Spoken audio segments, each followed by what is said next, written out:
Hello everyone, welcome to Eureka academy. Eureka academy पे आपका बहुत बहुत स्वागत है।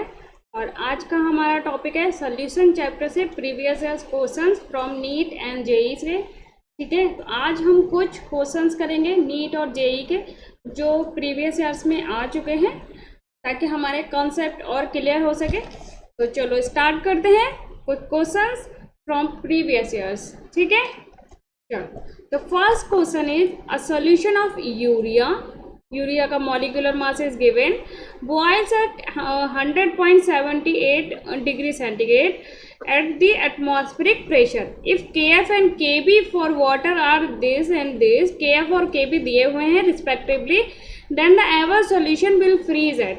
ओके, तो हमें फ्रीजिंग पॉइंट निकालना है। kf और kb हमें ऑलरेडी गिवन है, तो हमने इन वैल्यूज को यूज करके क्या करना है, आंसर फाइंड आउट करना है। ठीक है, तो हमें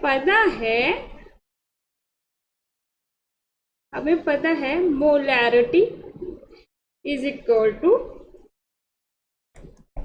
डेल्टा टी एफ अपॉन क्या आ जाएगा हमारा के एफ। और सेम फॉर, ये तो हमारा फ्रीजिंग पॉइंट के लिए हो गया, जैसे कि यहाँ पे लिख लेते हैं, तो delta T F is equal to K F into molarity. ठीक है, मोलैरिटी होता है, क्लियर है। तो इसी तरह से delta T V upon K we, ये वाला फॉर्मूला हम यूज कर लेंगे। अब हमें पता है डेल्टा टी वी हमें कितना दिया हुआ है, यानी delta T we boiling point is given 100.78 degree centigrade. ठीक है, तो ये हमारा बॉइलिंग पॉइंट है। इसमें से हम क्या करेंगे, इसमें से हम माइनस कर देंगे क्या, 100 डिग्री को। ठीक है, डेल्टा टीवी के लिए हमें क्या करना है, टीवी माइनस टीवी नॉट, यानी सॉल्यूशन के टेम्परेचर को, बॉइलिंग टेम्परेचर को हमने सॉल्वेंट के बॉइलिंग टेम्परेचर से माइनस कर देना है। हमें यहाँ पे सॉल्यूशन ऑफ यूरिया का बॉइलिंग टेम्परेचर दिया हुआ है 100.78 डिग्री सेंटीग्रेड। ठीक है, और हमें पता है ये किसके, वाटर का है। तो वाटर के बारे में बात करें तो वाटर जो है वो 100 डिग्री पे बॉइल होता है। तो यहाँ से हमें डेल्टा टीवी मिल जाएगा, दैट इज 0.78 ठीक है डिग्री सेंटीग्रेड। अब हमें क्या करना है, यही वैल्यू को हम किस में पुट कर देंगे, यही वैल्यू को हम पुट कर देंगे, सॉरी ये 18 है, यहाँ पे भी वैल्यू 18 है, गलत इंटरप्रेट हो गई है यहाँ पे। तो डेल्टा टी एफ की वैल्यू को हम पुट कर देंगे। तो delta T F is equal to, ये वाला इक्वेशन हम पूरी यूज करेंगे, तो delta T V upon K V into K F. Clear. अब हमें डेल्टा टी बी हमारे पास में कितना आ गया, 0.18। के बी इज गिवन, के बी हमें कितना दिया हुआ है, दैट इज 0.512। ठीक है, और हमें के F is already given, that is 1.86। तो आप इसको जब वीडियो पॉज करें, इसको कैलकुलेट करें, और after calculation you will get 0.654 degree. ठीक है, क्या फ्रीजिंग पॉइंट टेम्परेचर आ जाएगा, यानी डिप्रेशन इन फ्रीजिंग पॉइंट आ गया हमारा कितना, डेल्टा टी एफ आ गया हमारा माइनस का 0.654। अब हमें निकालना क्या है, इसमें हमें निकालना है कि the above solution will freeze at, यानी फ्रीजिंग पॉइंट निकालना है हमें सॉल्यूशन का। ये तो हमारे पास में क्या है, delta T F. We know that delta TF is equal to TF naught minus TF. TF naught is for solvent और TF is for solution. अब वाटर है तो आपको वाटर जो है वो 0 डिग्री पे फ्रीज होता है। ठीक है, और हमारे पास में ये है हमारा कितना आ गया, TF हमें फाइंड आउट करना है, एंड इट इज 0.654। यहाँ से हम TF फाइंड आउट कर लेंगे। TF is equal to 0 minus 0.654। इसको आप माइनस करेंगे and you will get that 0.0654 in minus. तो TF यानी freezing point of solution is that degree centigrade. Okay, तो हमारा जो आंसर है दैट इज माइनस का 0.654 degree centigrade. B is correct answer. Clear, समझ में आ गया कि कैसे हमें वैल्यूज को यूज करनी है कैलकुलेशन करने में। ओके, सेकंड क्वेश्चन देखते हैं। 1 gram of non electrolyte solute लिया है and its molar mass is 250 gram per mole was dissolve in 51.2 gram of benzene. ठीक है, नॉन इलेक्ट्रोलाइट सॉल्यूट लिया है जिसको बेंजीन में डिजॉल्व किया है। If the freezing point depression constant यानी KF is 5.12 kilo kelvin kilogram per mole, the freezing point of benzene will be lowered by, यानी हमें क्या निकालना है, फ्रीजिंग पॉइंट लोअर निकालना है, यानी डेल्टा TF हमें फाइंड आउट करना है।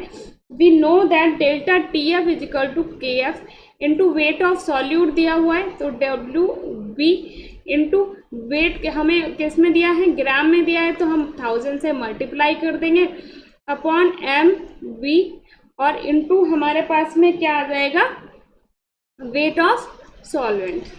ओके, तो इसको हम क्लियर करेंगे, इसकी वैल्यूज को हम पुट करेंगे। KF is given 5.12, W is given, weight of solute कितना है 1 ग्राम। ठीक है, weight of solute is 1 gram into 1000 divided by molecular weight कितना दिया हुआ है हमें, मॉलिक्यूलर वेट हमें दिया हुआ है 250 और वेट ऑफ सॉल्वेंट कितना दिया हुआ है 51.2। आप इसको वीडियो को पॉज करें, यहाँ पे इन सभी को कैलकुलेट करें। आफ्टर कैलकुलेशन आपके पास में जो रिजल्ट आएगा वो कैसा आएगा, यहाँ से हमने ये हटाया और ये 1 0 टाइम चला गया, यहाँ से 0 गया, यहाँ से 0, यहाँ से 0, यहाँ से 0। ठीक है, आपके पास में आंसर आएगा 0.4 K। ठीक है, 0.4 K। तो option number D is correct, option number D is correct. Okay, next question में हमें क्या दिया हुआ है, देखो अब क्वेश्चन पढ़ो, अपने आप ट्राई करो, वीडियो पॉज करो, अपने आप ट्राई करो कि आप सॉल्व कर सकते हो कि नहीं कर सकते हो। अदरवाइज हम तो कर ही रहे हैं एंड हम आपको ज़रूर आंसर बताएंगे कि क्या करना है हमें। अ सोल्यूशन कंटेनिंग 10 ग्राम पर DM क्यूब ऑफ यूरिया दिया हुआ है, मॉलिक्यूलर मास भी दिया है, is isotonic with 5% solution of a non volatile solute. Isotonic दिया है, आइसोटोनिक का मतलब ये है कि पाई की वैल्यू जो है वो जो भी हमारा यूरिया दिया है और जो नॉन वोलेटाइल सॉल्यूट दोनों दिया है, तो उनमें दोनों में पाई की वैल्यू कैसे आएगी, सिमिलर होगी, इक्वल होगी। तो molar mass of the non volatile solute हमें फाइंड आउट करना है। ओके, तो हमें पता है सॉल्यूशन इसका करेंगे पाई फॉर यूरिया, यानी कि osmotic pressure for urea will be equal to osmotic pressure of non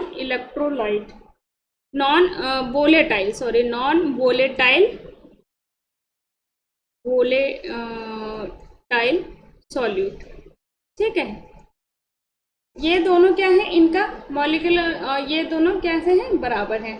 okay, अब हमें कितना दिया है, वेट कितना दिया हुआ है, that is 10 gram for urea and 60। ठीक है, 60 हमें क्या दिया हुआ है, उसका मॉलिक्यूलर वेट। ओके, और ये आ जाएगा into 1 volume. Okay, same with 5 दिया है, यानी 5%, यानी 5 उसका वेट हो गया सॉल्यूट का। आपको वेट और वेट बाय वॉल्यूम परसेंटेज कैसे निकालते हैं तो वो वीडियो ऑलरेडी बना चुके हैं और ऑलरेडी चैनल पे अपलोड है, आपने नहीं देखी हो तो उनको ज़रूर देख लें। चैप्टर आपको मिल जाएंगे उसमें क्लास 11th की वीडियो में, आप प्लेलिस्ट में जाके उसको देख सकते हैं। हमें मॉलिक्यूलर मास निकालना है किसका, नॉन वोलेटाइल का। ओके, और यहाँ पे हमारा आ जाएगा कितना 0.1 इसका टोटल वॉल्यूम। ठीक है, 5% सोल्यूशन है तो 5% सोल्यूशन का मतलब हो गया 5 gram non electrolyte in 100 ml of water. तो आप इसको कन्वर्ट करेंगे लीटर में तो आपकी वैल्यू आ जाएंगी। Then we will get that M2 is equal to 5 into 60 upon 10 into 0.1, ये हमारा 6 गया। और हमारे पास में आंसर क्या आ जाएगा, 300 ग्राम पर मोल। मॉलिक्यूलर मास आ गया 300 ग्राम, यानी हमारा आंसर कौन सा ठीक है, option number A is correct, 300 gram per मोल। तो आपने देखा कितना इजी है इनको कैलकुलेट करना, ठीक है, बहुत इजी कैलकुलेशन है, कोई रॉकेट साइंस नहीं लग रहा है इन सभी में, बस हमें कंसेप्ट क्लियर होने चाहिए, ठीक है। नेक्स्ट क्वेश्चन है, concentrated aqueous sulphuric acid is 98% H2SO4 by mass and has a density of 1.80 gram per ml, ठीक है। Volume of acid required to make 1 litre of 0.1 molar H2SO4 is, हमें volume निकालना है किसका, कि हमें कितना वॉल्यूम ऑफ वाटर की ज़रूरत होगी ताकि हम क्या करें कि 0.1 मोलर H2SO4 हमारे पास में सॉल्यूशन बन जाए। अब देखो सबसे पहले चीज़ कि अब जब भी हमें परसेंटेज दिया हुआ है तो 98% हमें क्या दिया हुआ है, H2SO4 दिया हुआ है, बाय मास लिखा हुआ है, यानी 98% H2SO4 का मतलब हो गया 98 ग्राम ऑफ H2SO4। और ये किस में होंगे अवेलेबल, इन 100 ग्राम ऑफ, वहाँ पे 100 ml था, ठीक है, 100 ग्राम ऑफ इसमें सॉल्यूशन में, ठीक है। बाय मास की बात कर रहे हैं तो इसलिए हमें ऐसे यूज करना है। अब हम क्या निकालेंगे, volume of solution, volume of solution हमें फाइंड आउट करना है, ठीक है।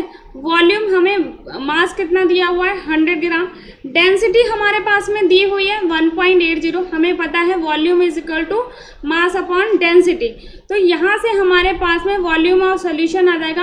आप इसको पॉज करो और कैलकुलेट करो, आपको कैलकुलेशन के बाद में इतनी वैल्यू ऑलमोस्ट मिल जाएगी, ठीक है, 55.55 ml, ये हमारे पास में क्या आ गया, वॉल्यूम ऑफ सॉल्यूशन, क्लियर। अब हम क्या निकालेंगे, मोलैरिटी निकालेंगे, मोलैरिटी ऑफ सॉल्यूशन। तो मोलैरिटी ऑफ सॉल्यूशन कैसे निकालते हैं, number of moles of solute divided by volume of solution, ठीक है। और अगर सॉल्यूशन 100 ml में दिया है तो हम 1000 से मल्टीप्लाई कर लेंगे। अब हमें नंबर ऑफ मोल्स तो दिए नहीं है, तो नंबर ऑफ मोल्स को हम कैसे निकालते हैं, यहाँ पे लिख लेते हैं, number of moles of solute divided by volume of solution, ठीक है, सॉल्यूशन। और ये हमें किस में दिया है, अगर ml में दिया है तो into 1000, okay. Number of moles हमें नहीं दिए हैं तो number of moles is equal to mass of solute, ठीक है, mass of solute upon molar mass of solute, mass of solute upon molar mass of solute,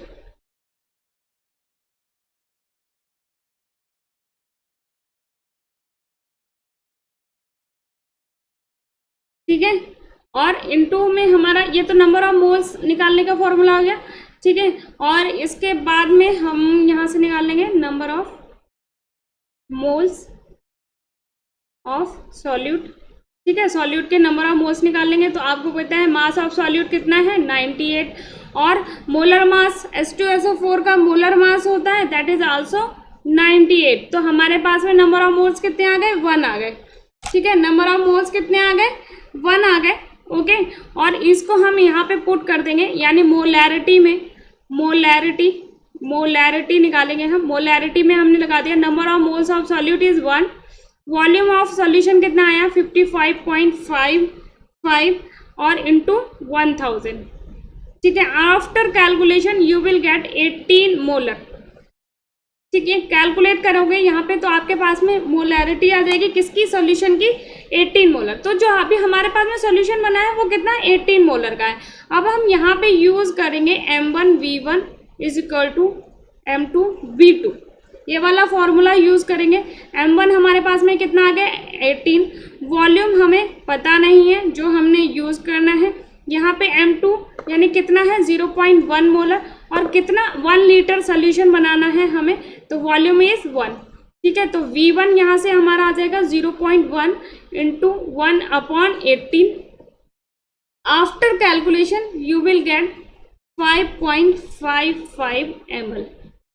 तो हमारा आंसर हो गया ए, ऑप्शन नंबर 1, ठीक है। ऑप्शन नंबर 1 5.55 ml, यानी इतने ml हमें किसकी ज़रूरत होगी, volume of acid required to make, तो इतने ml हमें एसिड की ज़रूरत होगी किसके लिए, 0.1 मोलर सोल्यूशन बनाना है H2SO4 to make 1 litre. 1 litre H2SO4 का 0.1 मोलर सोल्यूशन बनाने के लिए हमें इतने वॉल्यूम किसकी जरूरत होगी, एसिड की। क्लियर हो गया सवाल। चलो फिर नेक्स्ट क्वेश्चन करते हैं। नेक्स्ट क्वेश्चन इज कि हमें दिया हुआ है 0.5 molar aqueous solution of a weak acid is 20% ionise. Molarity दी हुई है, मोलैरिटी दी हुई है, ठीक है। और हमें क्या दिया हुआ है, एक वीक एसिड दिया है जो वो 20% आयोनाइज हो रहा है। If KF of water is this, तो the following the lowering and freezing point of the solution is, तो लोअरिंग एंड फ्रीजिंग पॉइंट निकालना है, ठीक है। हमें पता है delta TF is equal to KF into M, okay, molarity. अब यहाँ पे हमें वीक एसिड दिया है, तो आपको पता है कि वीक एसिड यानी ये वांट हाफ फैक्टर की बात करेंगे तो वीक एसिड है तो वो डिसोसिएट हो रहा है यानी आयोनाइज हो रहा है। आपको पता है कि अगर I की वैल्यू इज इक्वल टू 1 है तो दैट मीन ना वो उसमें एसोसिएशन हो रहा है ना डिसोसिएशन हो रहा है। I की वैल्यू अगर कैसी है, ग्रेटर देन 1 है तो उसमें क्या हो रहा है, डिसोसिएशन हो रहा है। और I की वैल्यू अगर लेस देन 1 है तो दैट मीन कि उसमें क्या हो रहा है, एसोसिएशन हो रहा है। तो यहाँ पे डिसोसिएशन यानी आयोनाइजेशन की बात कर रहे हैं तो 1 में 20% की बात कर रहे हैं, तो 1 का 20% कितना हो जाएगा, 0.2, ओके।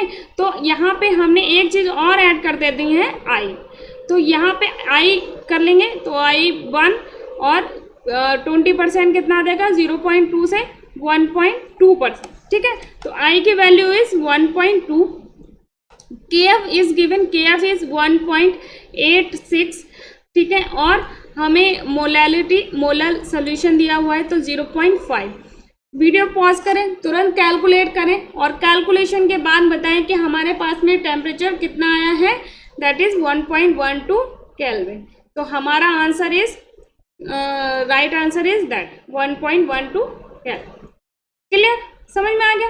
I कैसे आया, यहाँ से आया कि I इज ग्रेटर देन 1 अगर डिसोसिएशन हो रहा है यानी आयोनाइज हो रहा है, ठीक है, आयंस में कन्वर्ट हो रहा है तो I ग्रेटर देन 1 होगा। लेकिन 20% ही आयोनाइज हो रहा है तो हम उस 20% का 1 का 20% कितना होगा, 0.2 ही होगा, तो उसको हम इसमें ऐड ऑन कर देंगे। तो टोटल I की वैल्यू कितनी आ जाएगी हमारी, 1.2। क्लियर।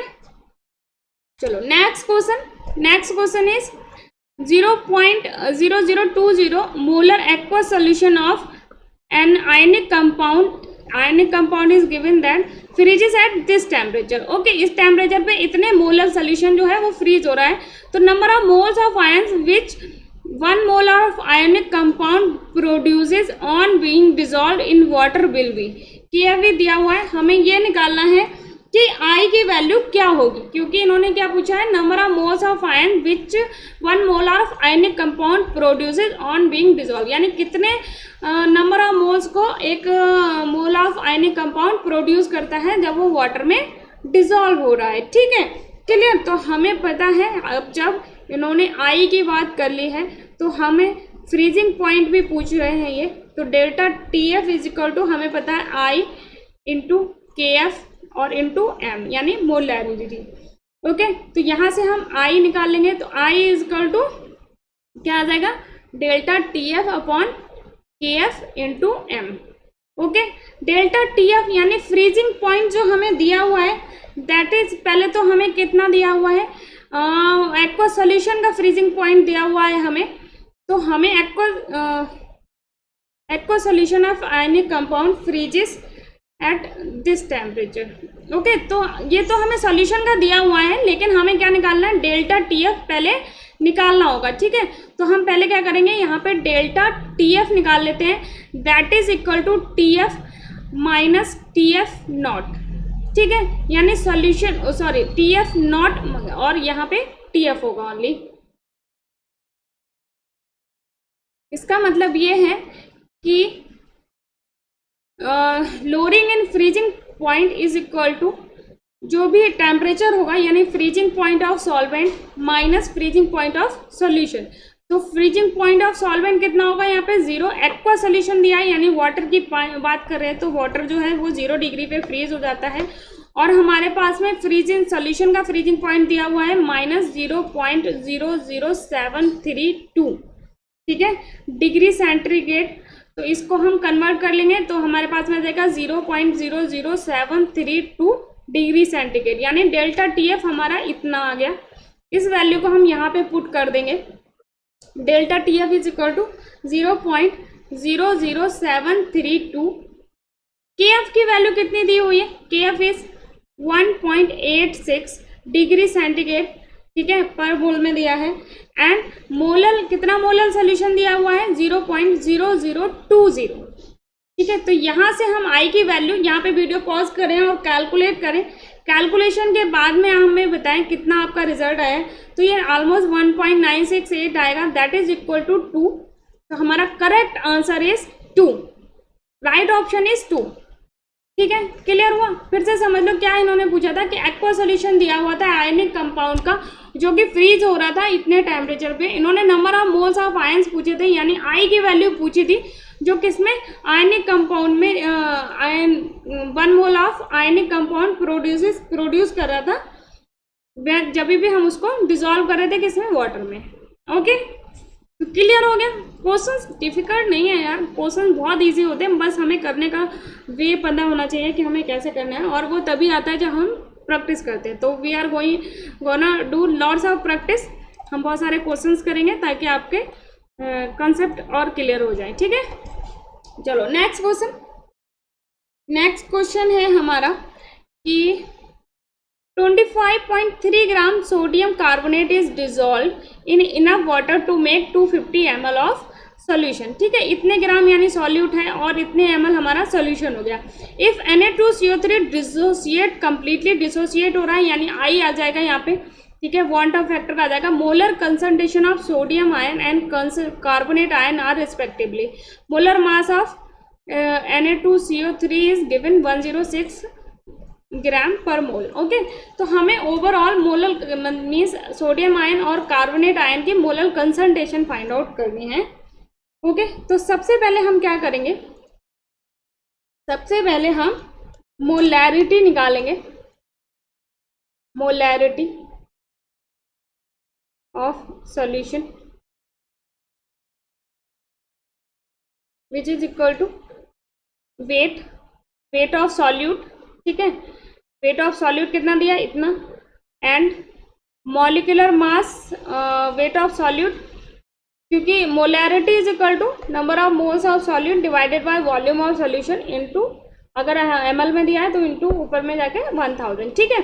तो यहाँ पे हमें मोल्स तो दिए नहीं है, तो मोल्स हम निकालेंगे, तो उसके लिए wait of solute divided bye, या ऐसा करते हैं, मैं आपको फॉर्मूला ही लिख देती हूँ, अदरवाइज आप कहेंगे कि अधूरी चीज़ बताई है मैम ने। तो molarity of solution is wait of solute, ठीक है, इंटू 1000, ठीक है, upon molecular weight of solute, और इंटू क्या आ जाएगा, वेट ऑफ सॉल्वेंट, और अगर ये किस में है, ml में, तो हमने क्या करा है, ऊपर से 1000 से ऊपर मल्टीप्लाई कर दो। वेट ऑफ सॉल्यूट कितना दिया हुआ है, 25.3 ग्राम, ठीक है, into 1000 divided by molecular weight कितना दिया हुआ है, 106, एंड वेट ऑफ कितना दिया हुआ है, ये 250 ml, कितना हो गया ये सॉल्यूशन का, ठीक है। तो यहाँ पे हम किसकी बात कर रहे हैं, मोलैरिटी की, तो सॉरी वेट नहीं आएगा, यहाँ आ जाएगा वॉल्यूम, ठीक है, वॉल्यूम आएगा। तो वॉल्यूम हमारे पास में कितना है, 250 ml, ठीक, तो 250, और इसको हम कैलकुलेट करेंगे, तो आफ्टर कैलकुलेशन जो हमारे पास में आंसर आएगा वो कितना आएगा, आंसर आप इसको कैलकुलेट करना, after calculation you will get 0.955 molar. ठीक है, मोलैरिटी आ गई। Molarity is wait of solute divided bye molecular weight of solid into volume of solution. ठीक है, वॉल्यूम ऑफ सॉल्यूशन, यहाँ पे ए नहीं आएगा, volume of solution in ml into 1000। ठीक है, या फिर ऐसे लिख लो यहाँ पे weight of solute upon molecular weight of solute, ये that is equal to number of moles of क्या आ गया, number of moles of solute. यहाँ पे आ गया हमारा वॉल्यूम, वॉल्यूम हमारा किस में है, ml में है, तो ml में है तो इसको हम क्या कर देंगे 1000 से यहाँ पे मल्टीप्लाई कर देंगे। क्लियर, तो हमारे पास में मोलैरिटी ऑफ सॉल्यूशन आ गई। अब हमें पता है कि Na2CO3 यानी सोडियम बाइकार्बोनेट जो है वो कंप्लीटली डिसोसिएट हो रहा है, तो सोडियम आयन में डिसोसिएट होगा, 2 है इसके। ठीक है, CO3 माइनस 2 माइनस में आ गया। ठीक है, क्लियर। अब यानी कि जितना भी ये होगा इसका डबल सोडियम आयन होगा और उसके इक्वल ही ये हो जाएगा। ठीक है, यानी यहाँ पे देखो, अगर यहाँ पे X है यानी 1 mole of sodium carbonate use कर रहे हैं तो इसके डबल बन गए, तो यहाँ पे 2 मोल्स ऑफ किसके हो गए, सोडियम के, और 1 मोल ही कार्बोनेट के हैं। तो अगर देखा जाए तो सोडियम आयन की कंसंट्रेशन क्या होगी, सोडियम आयन की कंसंट्रेशन क्या होगी, 2 इंटू कंसंट्रेशन यानी molarity of sodium carbonate that is 0.955, जिसको आप कैलकुलेट करेंगे, कैलकुलेशन करेंगे, मल्टीप्लाई करेंगे 2 से, तो हमारे पास में जो आंसर आ जाएगा 1.910 मोलर। क्लियर, ये तो हमारी डबल है। अब इसके नंबर ऑफ मोल्स और इसके नंबर ऑफ मोल्स सेम है कार्बोनेट के, तो कार्बोनेट आयन की जो कंसंट्रेशन होगी that will be equal to concentration of sodium carbonate and which is 0.955 molar. ठीक है, ये हमारी कार्बोनेट की आ गई, ये हमारी सोडियम आयन की आ गई। अब आप चेक कर लो कि किसमें क्या दिया हुआ है, 1.910 ये मोलर दिया है, और ये यानी कि हमारे पास में option number D is correct, option number D is correct. Clear, चलो next question is an aqueous solution is 1 molar in KI। ठीक है, 1 molar in KI which change will cause the vapour pressure of the solution to increase. अच्छा ठीक है, okay, एक हमें aqua solution दिया हुआ है किसका, 1 मोलर का KI का 1 मोलर सॉल्यूशन है, और which change will cause the vapour pressure of the solution to increase. तो क्या ऐसा होगा कि vapour pressure of the solution will increase, solution का वेपर प्रेशर इंक्रीज हो जाएगा। हमें पता है राउल्ट ने रूल दिया था कि P नॉट यानी vapour pressure of solution is equal to P not और X है। ठीक है, तो ये सॉल्वेंट का और सॉल्वेंट या सॉल्यूट। ठीक है, तो सॉल्वेंट की बात कर रहे हैं यहाँ पे, तो सॉल्वेंट का है या सॉल्यूट का है, यहाँ पे इसको हम ले लेंगे। ठीक है, तो यहाँ पे XA जो है वो किसका आ गया, हमारा सॉल्वेंट का। XA is equal to mole fraction of solvent. ठीक है, XA क्या है, मोल फ्रैक्शन ऑफ सॉल्वेंट है, और ये कौन सा रूल है, that is a Raoult's law. जिसने भी राउल्ट्स लॉ को नहीं पढ़ा हो तो उसके वीडियोस देख लें, लिंक्स आपको सारे डिस्क्रिप्शन बॉक्स में मिल जाएंगे। अदरवाइज आप क्या कर सकते हैं, आपने चैनल पे जाना है, चैनल पे पेज ओपन करना है, वहाँ पे आपको फ्रंट पेज पे ही यानी फर्स्ट पेज पे ही सभी जितनी भी अब तक क्लासेस हो रही हैं जिनकी भी उनके प्लेलिस्ट मिल जाएगी, वहाँ पे आपको इसकी भी प्लेलिस्ट में वीडियो मिल जाएगी। क्लियर, तो राउल्ट्स लॉ ये हो गया। तो P इज इक्वल टू यानी vapour pressure of solution is equal to vapour pressure कौन सा, अगर हमारे पास में जो सॉल्यूट है वो कैसा है, नॉन वोलेटाइल है। ठीक है, तो that is equal to P not और X है। ओके, तो यहाँ पे हमने कहा कि सॉल्वेंट है या फिर सॉल्यूट लिया है हमने, तो जैसे ही हम क्या करते हैं वाटर मॉलिक्यूल को बढ़ाएंगे यानी वाटर के अमाउंट को बढ़ाएंगे, तो वाटर की अमाउंट बढ़ाने से क्या होता है, नंबर ऑफ मोल फ्रैक्शंस क्या हो जाएंगे, बढ़ जाएंगे। मोल फ्रैक्शंस क्या हो जाएंगे, बढ़ जाएंगे। तो mole fraction will increase, mole fraction will increase by the addition of solvent. तो यहाँ पे सॉल्वेंट क्या है, हमारा वाटर है। तो हमारा जब भी हम वाटर को ऐड करेंगे तो क्या हो जाएगा, मोल फ्रैक्शन बढ़ जाएंगे। मोल फ्रैक्शन बढ़ जाएंगे तो वेपर प्रेशर भी इसलिए क्या होगा, बढ़ जाएगा। तो answer is addition of water, addition of water. Raoult ने ये बहुत क्लियरली बोला था कि अगर हम सॉल्वेंट की अमाउंट को बढ़ा दें तो नंबर ऑफ मोल्स फ्रैक्शन बढ़ जाते हैं, मोल फ्रैक्शन बढ़ जाते हैं। तो मोल फ्रैक्शन बढ़ जाएंगे तो वेपर प्रेशर भी बढ़ जाएगा। ठीक है, वेपर प्रेशर बढ़ेगा तो ऑब्वियसली किसकी वजह से हो रहा है, एडिशन ऑफ वाटर, यानी सॉल्वेंट के एडिशन से। ठीक, क्लियर।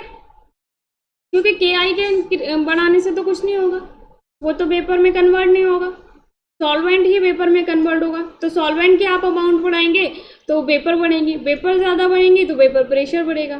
तो हमने क्या करना है, एडिशन ऑफ वाटर करना है। नेक्स्ट क्वेश्चन है, a solution of sucrose molar mass is 342 gram per mole has been prepared by dissolving 68.5 gram of sucrose in 100 gram of water. यानी ग्लूकोज और सुक्रोज को हमने ऐड करा है कितना, मोलर 68.5 ग्राम ऑफ सुक्रोज को इन्होंने 100 ग्राम ऑफ वाटर में ऐड करा। The freezing point of the solution obtained will be, okay, freezing point हमें निकालना है। We know that delta TF is equal to KF into M। ठीक है, तो फ्रीजिंग पॉइंट ऑफ सोल्यूशन निकालना है, सोल्यूशन का फ्रीजिंग पॉइंट निकालेंगे।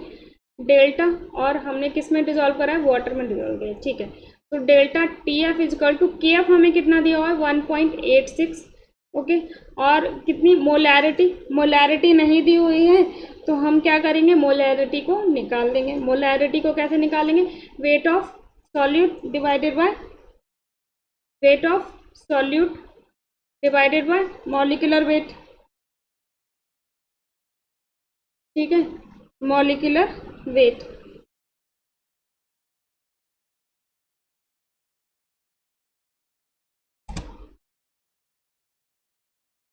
Wait of solute divided bye molecular weight. Molecular weight is कितना, 342, और हमें मोलैलिटी दी है तो वेट ऑफ हमें क्या डालना पड़ेगा, सॉल्वेंट। तो 100 ग्राम सॉल्वेंट हमने यूज किया है। ओके, 100 ग्राम में दिया है इसलिए 1000 से मल्टीप्लाई नहीं होगा, सॉरी 1000 से मल्टीप्लाई होगा, बिल्कुल होगा, क्योंकि वेट हमें किस में दिया हुआ है, ग्राम में दिया हुआ है।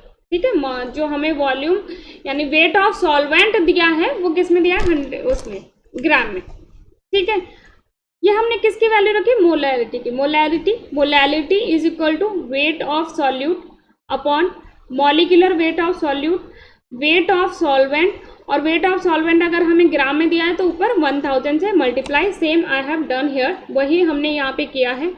ठीक है, आफ्टर कैलकुलेशन आप इसको कैलकुलेट करेंगे तो कैलकुलेशन के बाद में आपके पास में जो रिजल्ट आएगा, आपने क्या करना है, अभी वीडियो पॉज करनी है तुरंत और इसको कैलकुलेट करना है। फटाफट से कैलकुलेट करके आप बताएं कि आपका आंसर कितना आ रहा है। यहाँ पे हमारा आंसर आएगा 0.372 इसका डेल्टा TF। डेल्टा TF हमारा कितना आ जाएगा, इतना इन किस में, डिग्री सेंटीग्रेड में। ओके, डिग्री सेंटीग्रेड में। अब हमें पता है क्या निकालना है हमें, फ्रीजिंग पॉइंट ऑफ सॉल्यूशन। तो delta TF is equal to TF nought minus TF, यानी freezing point of solvent minus freezing point of solution.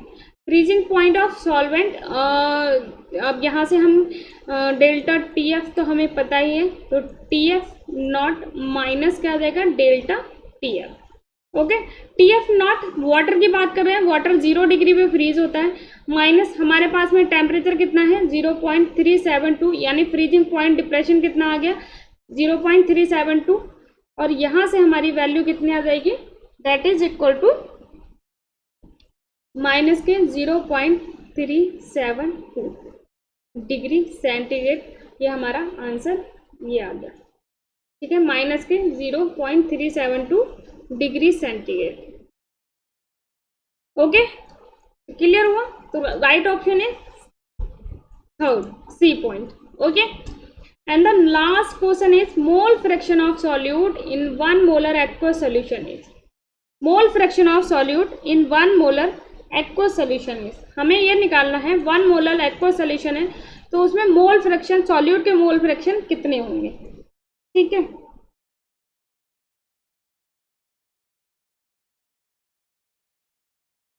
तो यहाँ से देखो हमें पता है कि क्या होता है mole fraction.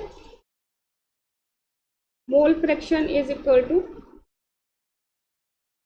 Number of solute, ठीक है, डिवाइडेड बाय ठीक है, टोटल ओवरऑल सोल्यूशन क्या आ जाएंगे, तो number of moles of solute, यहाँ पे मोल्स ऑफ किसके आ गए, सॉल्वेंट के, and plus moles of solute, दोनों के ही आ जाएंगे। ठीक है, और सेम विथ हम किसके लिए करेंगे, अपोजिट दूसरे सॉल्वेंट के लिए करेंगे। ठीक है, तो पहले हम निकालते हैं किसके मोल फ्रैक्शन, किसका निकालते हैं, सॉल्वेंट का निकाल लेते हैं। सॉल्वेंट हमें पता है एक्वा सॉल्यूशन है तो वाटर है। ठीक है, तो वाटर है तो वेट ऑफ सॉल्यूट कितना आ जाएगा हमारा 1000। ये हम क्या निकाल रहे हैं, नंबर ऑफ मोल्स। ठीक है, और हमारे पास में मॉलिक्यूलर वेट कितना होता है वाटर का, H2O का, H2O का होगा 18। H2O का मॉलिक्यूलर वेट होता है 18। यहाँ से number of moles of solvent आ जाएंगे, दैट इज 55.56। ठीक है, और number of moles of solute निकालेंगे, तो सॉल्यूट का हमें कैसे निकाल लेंगे, number of moles of solute is 1 और weight of solvent is given. Weight of solvent तो हमें गिवन ही है 1000 kg, तो यहाँ से हमने क्या निकाल लिया x, यानी मोल्स ऑफ सॉल्यूट निकाल लेंगे, that is equal to 1 divided by 1 plus 55.56। ठीक है, इसको आप कैलकुलेट करोगे, वीडियो पॉज करो, कैलकुलेट करो, और कैलकुलेशन के बाद में हमारे पास में जो आंसर आएगा वो क्या हो जाएगा, दैट इज इक्वल टू 0.0177 हमारे क्या आ गए, किसके मोल्स ऑफ आ गए, मोल फ्रैक्शन ऑफ सॉल्यूट हमारा कितना आ गया 0.0177। ठीक है,